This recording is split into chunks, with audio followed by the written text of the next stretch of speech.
Hello and welcome to High Caliber TV, your source for figure and model updates every Wednesday and Friday. So today, as you can see, the base is essentially done now. Other than little details, the helmet and the stand tube bell that's going to be hanging from here, which has been left separate for the moment. There's been a lot of grime added. I used AK Interactives to create the spills and the streaking on vertical surfaces, the pooling on the duckboards, etc. has been applied with AK Interactives. I'll show you the bottles in a second for your reference. There's been MIG dark mud pigments just applied straight out of the bottle to where the earth has seeped out of the sandbags, where there's been leakages and things like that in the bags.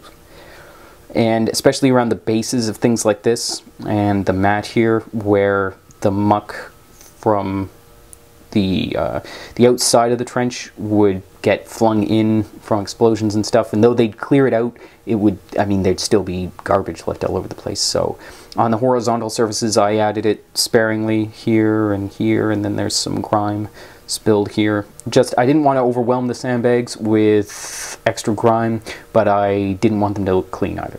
So I think with AK Interactive stuff and with the MIG pigment, I think it looks about ready to go.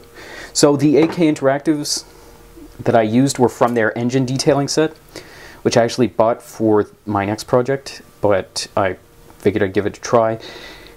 I used all of these three colors, and they're really easy to use. You use them out of the pot, and they're enamel, so you should actually clean your brushes with lacquer thinner. And of course, since it was a wash, I didn't use, you know, my artist brushes. I just used older brushes. And then once you apply them, you can actually run them, make them streak a bit with thinner MIG pigment wash, mineral spirits, etc., which gives it that rainy, mucky, settled grime look in the bottom of the trench, which I thought was really was the main reason for using this stuff.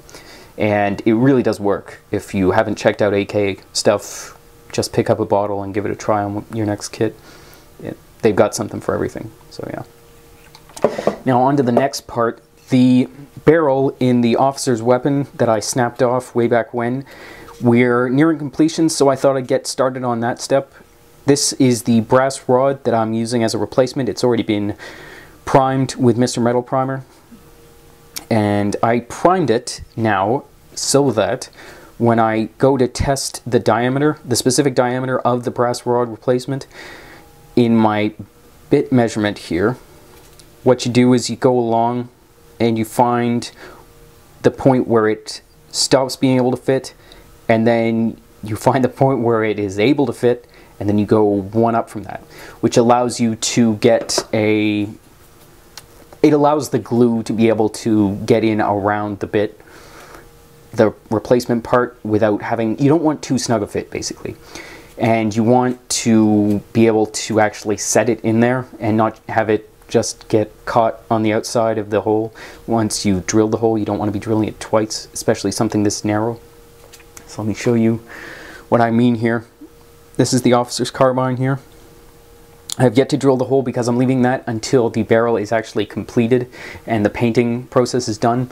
The paint that I've used for all metallic surfaces in this diorama is of course Humbrol Metal Coat. I've talked about this stuff before. It really is fantastic.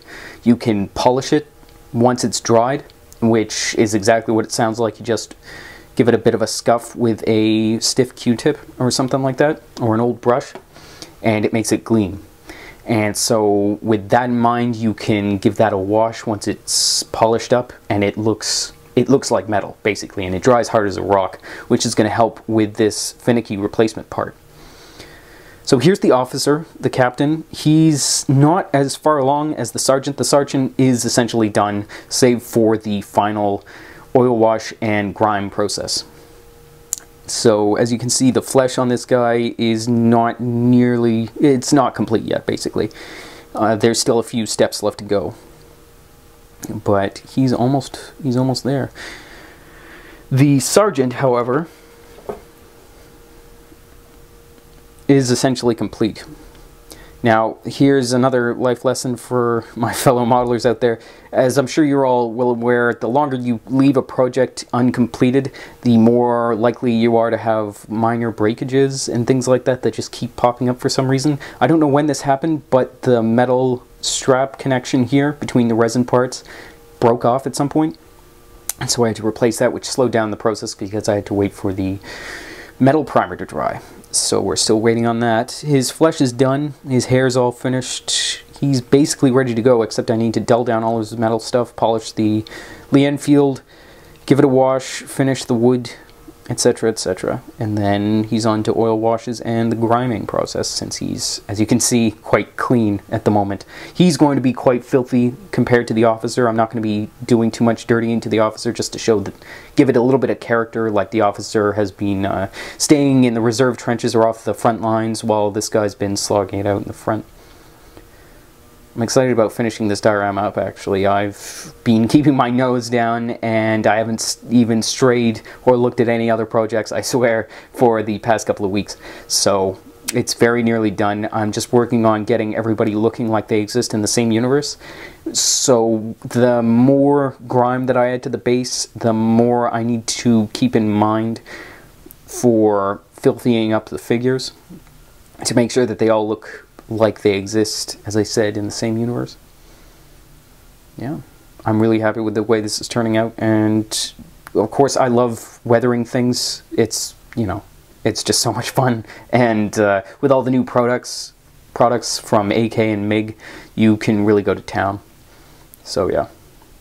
Thanks very much for watching. Check us out on Facebook, Pinterest, and Twitter for daily stock updates for our shop and work in progress stuff like this.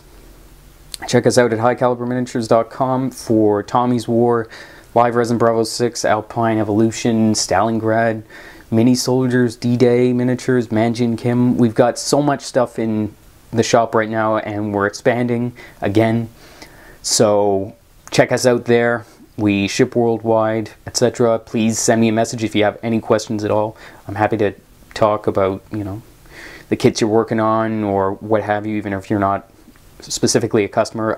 This is not only my job, but it is my passion, so I do actually enjoy chatting with fellow modelers out there. Thanks very much for watching, and I will see you guys next time. Bye.